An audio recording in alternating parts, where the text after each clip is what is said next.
question. Why Albuquerque? And Why Albuquerque? Yeah. Well, two things: friendship and the Baha'i faith.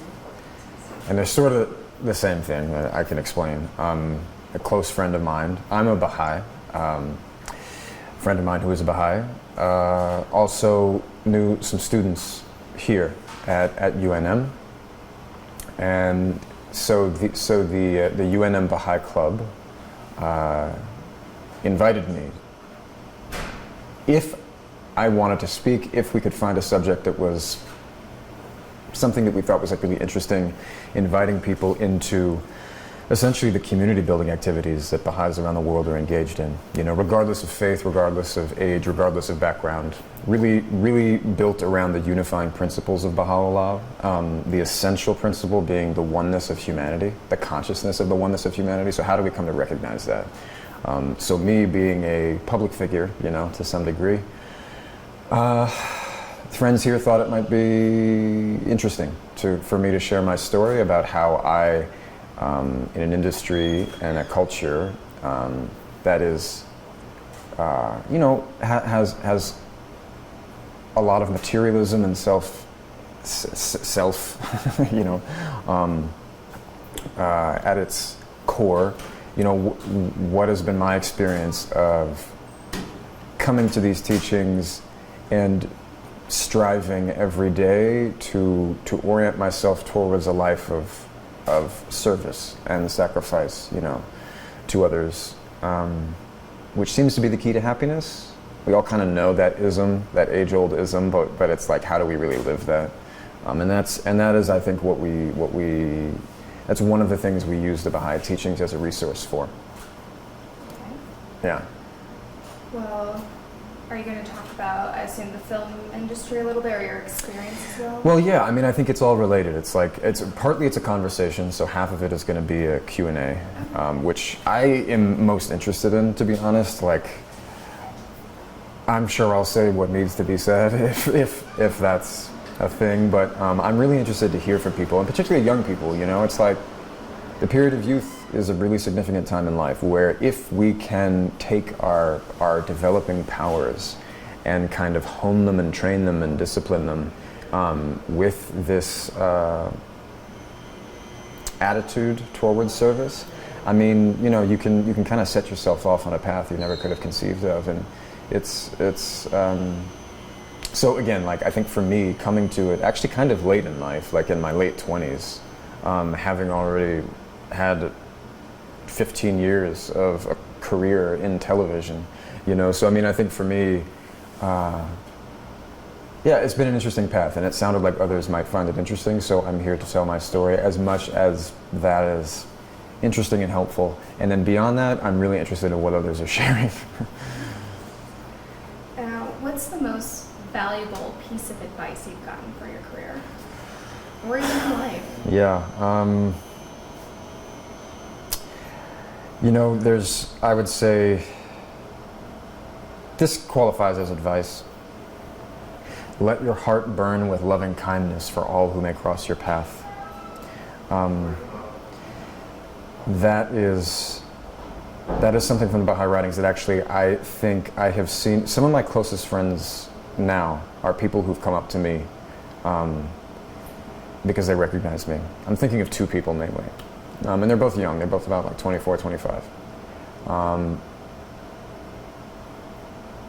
And a person in my position often is, sometimes just through exhaustion and time management, like, doesn't feel as though they can have a meaningful conversation with everybody they meet.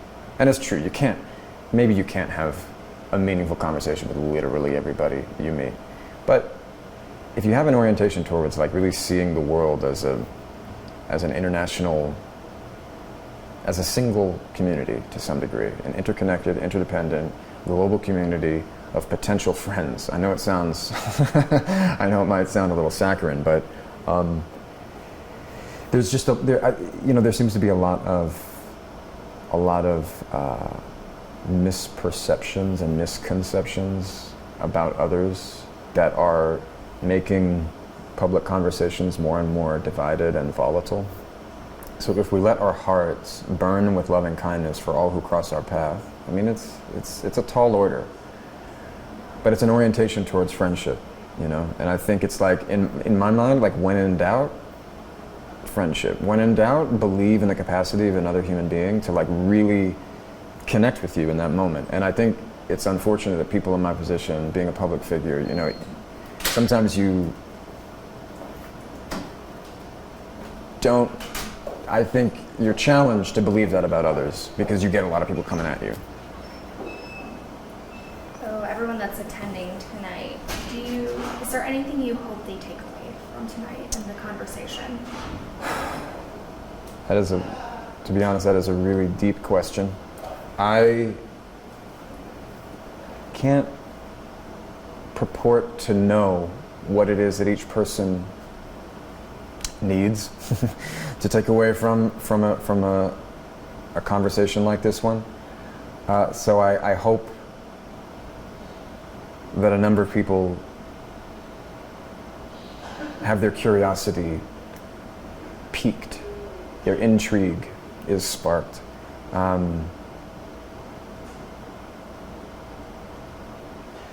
It ultimately comes down to this twofold moral purpose of how the individual is fed through service to their community. The spiritual, material well-being of their community, investing in that, their time and their energy, their self, somehow through sacrifice, how we receive gifts, you know, this mystery of sacrifice when we have spiritual perception, you know. These are some of the things that I'm thinking about. I think these are some of the things that we'll be talking about tonight. Sound interesting? Yeah. Steve, you're right. Yeah, sorry. I mean, it's kind of my nature, unfortunately. You're fine. Kind of transitioning now a little bit. Let's talk about the show. Yeah, I was about to say. Come on, let's talk about Joe. Let's do it. Let's do it. So New Mexico, we're kind of a growing film industry. I don't know if you're keeping tabs as far as they're calling us Tamalewood. Tamalewood? Tamalewood? That's great. I've not heard that. That is so good. Yeah, right? Woo! Tamalewood. Well, I was going to think, what do you think about growth in the film industry? Tamales, too. Great. Just growth in the film industry outside of typical, say, Hollywood, New York, but finding kind of ways to grow our economy in small towns. So this is huge. To me, I feel like this notion of Hollywood completely needs to be decentralized and localized around the world. My thing, part of what maybe we'll talk about tonight, I'm not sure what I'll talk about now, is how kind of unfortunate it is that this very, very, very small segment of society has been representing the world back to itself for like a century now. You know, like Hollywood. And I don't believe anybody started it with like specific ill intention, but it's the way that it's gone. It's a very small group of people that can't even represent necessarily itself. You know what I mean? But let alone the average American family, let alone the average world. I mean, you know, it's, to me, more and more people need to be able to tell their own stories. Everybody should be able to tell their own story. So I think that increasingly the fact that we have places like Tamalewood, so young people also can be excited by artistic expression and contributing, like making meaningful contributions to society. So this is the stuff of art, actually. It's like, it really is rooted and dependent on community, which, as that word maybe detaches from its root and loses some of its meaning in this day and age of technology and social media and increasing materialism, you know. So I think it's phenomenal. I think we need more and more people in more places, not just Tamalewood. In fact, if you have a name already, that means that you guys are pretty high up on the chain, you know what I mean? We also need so many other places. But this is great. It's great to hear about Tamalewood. You're never going to forget that now. I won't. How could I forget that? That name is like, it's very good. Spot on. Well, you have experience with Netflix then, since you was on Netflix. They actually just opened their production hub here in Albuquerque. So do you think services like Netflix kind of jumping onto the scene and Hulu and Prime and all these kind of sources, do you think it's very vital to the film industry? Do you think it's changing it? I'm not sure. To be honest, the way that people consume media has surprised everyone. Try to explain cable to a 10-year-old. Go ahead, I'll wait. Fair enough. Or dial-up. Or the fact that you needed to, like a desktop PC, you know? I mean, the way we consume media is just, it's just advancing faster than anyone can predict. So, to me, Netflix and Hulu and all these things, they are not so much these soul genius iterations, or rather, they're not these soul genius kind of like leaders in this new media. I think it was going to happen. Somebody was going to do it. Somebody was going to have the capacity. It was going to happen. People are going to stream. You know, it's going to decentralize as it has. So I think it's just like the tides of the industry, the tides of media systems are changing. Is that vital to the way that it might be ultimately destabilizing to the way things are done, and it may never be the same. We may be witnessing some like great sea change, you know, and initially it's so slow you can't recognize it as such, but whatever the case, I do think it's good, because I think it means that more people can make things, more people can watch things, and hopefully that means that then we see a lot more meaningful content. Well, transitioning to you. Yeah. With Netflix having this production hub here, I mean, we saw season 1 was New York, season 2 LA. Do you think we could see Joe and Love move to Albuquerque? Yeah, Joe's coming to Albuquerque. No doubt. No.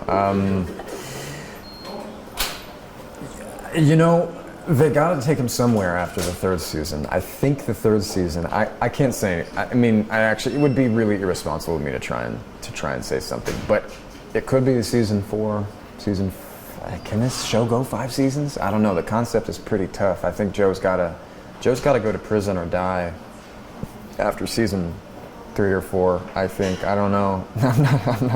I don't. There's no justice there. So maybe Albuquerque, when you is about like, you know, a woman. I don't know. Your future spawn. Yeah. Show. Hey. Oh, that's right. Yeah. Hopefully she's good. Hopefully she gets away from her parents. I don't know that she's a girl, but that's what Love thinks. Spoiler alert, sorry. You put the spoiler alert before. There we go. You should have a Chiron come up at the bottom that says spoiler alert before I say that. That works.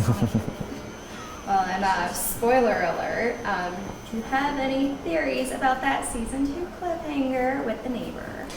No, and I said some things off the cuff that then people thought I was debunking these theories. I literally know nothing. I'm an actor. I'm not a writer, you know? So I literally don't know. People have been saying it's his mom. People have been saying I think that's the one that I remember the most. I mean, she looked too young to be his mom. That's all I can say. That was a young arm. That was. You know? Well, with, I assume then season 3 is delayed a bit because she's still writing the book? Actually, it's not dependent on the book anymore. I mean, Oh, they're okay. really kind of like their own things. I would say the series is distinct from the book, you know? It just has to be different because we watch it. The book is all in his mind, which is really a place to be, you know? Whereas the show, you're not quite so in his mind. You actually can't, in the same way, be in his mind when you're watching something, So no, we're kind of doing our own thing. I'm sure they're in conversation. I mean, Carolyn and Sarah. Carolyn is the writer of the book. Sarah is the writer of the series. They're in conversation. But they're also doing their own thing. I'm reading the book right now. It's Well, just anything you want to add that I missed? Maybe if there's ongoing message to all these people that see Joe is so charming and Yeah. wonderful, and he's a bit of a serial killer. I would say that there's nothing wrong with finding Joe charming because we've created a device that is it's toying with people in order to create this conversation. That's what I think. I think it's a bit of a social experiment. The fact that the show is so viral it kind of needs that sort of attention in order to generate that kind of conversation. And I also don't think it's great to have a show this popular with this guy at the center of it if we're not thinking about the themes more deeply and wondering, like, man, what is this? Why do I like this guy so much, you know? I mean, some of it might be a testament to me and my performance, but it really does have to do with a lot of the identifying factors of a body that then end up being privileges in life. They're not privileges unto themselves, like being white, being a man, all of these things, being American. They aren't intrinsically anything. It's how you were born. You can't control that, but they do in our society equate to genuine. They mean something, you know. It does mean that you will have certain opportunities that others won't, and vice versa, you know. So, to me, the show is about that, and I think I see people saying the same thing. I think like a lot of people are thinking about the same thing. Also, let's not forget violence against women, domestic violence, the oppression of women. This is very, very, very serious. We are not. There is great progress in terms of the conversations people are having and people's awareness. And of course, the systems that have created this kind of society are still very much in place. So, watch You on Netflix. That's related, right? Yeah, I can do that. That's a good jump.